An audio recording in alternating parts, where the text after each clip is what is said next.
Gantong oras wala na. Business as usual pa sa Bulungan Fish Market. Sa kabila ng bantang aabutin ang baybayin ng Parañaque ng tumagas na langis mula sa lumubog na MT Terra Nova sa Limay, Bataan. Ayos pa naman po rito yung bentahan. Kasi malinaw naman po rito yung dagat pa siguro ko. Si Julius wala pa naman daw namamata ang oil spill ng pumalaot. Yung meron ho yan, di pati kami, tataran-taran ho kami yan.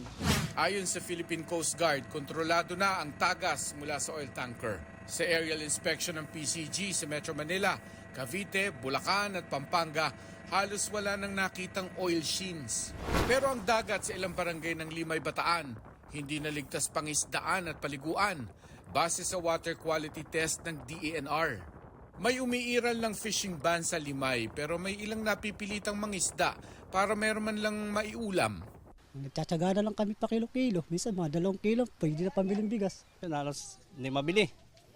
Hindi mabili yung isda. Kasi nga sa langis daw. Tumal kahit maglako ka. Kung hindi maaabata ng oil spill dito sa Manila Bay, ang tansya ng BIFAR aabot sa 351 million pesos ang posibleng epekto nito sa 46,000 mga mangingisda mula sa rehiyon ng Central Luzon, ng Region 4A, maging ng mga fishing community dito sa NCR sa palibot ng Manila Bay. Hindi pa nasusukat ang pinsala ng oil spill sa marine life sa ibang bahagi ng Manila Bay.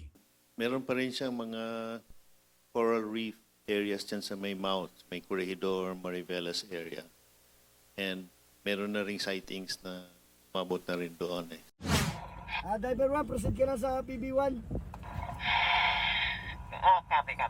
Pinatibay pa ang pagselyo sa mga valve at tubo para walang maging problema kapag sinimula na ang pag-siphon o paghigop sa 1.4 million liters ng industrial oil na karga ng MT Terra Nova. It is naturally more sensitive kasi may i-open at palalabasin doon yung oil para i-siphon, 'di ba? May isasaksak, 'di ba? So gagalawin mo yung integrity ng barko. Kapag natapos na ang pagselyo at okay ang lagay ng panahon, bukas ay maaaring magsimula na ang siphoning operations.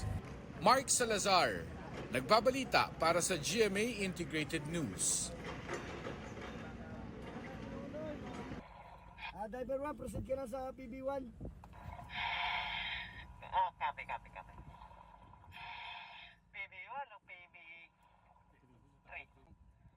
Top side, this is P4. Stop. Give me a long view.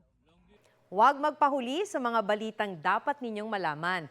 Mag-subscribe sa GMA Integrated News sa YouTube. Sa mga kapuso abroad, subaybayan nyo kami sa GMA Pinoy TV at sa www.gmanews.tv.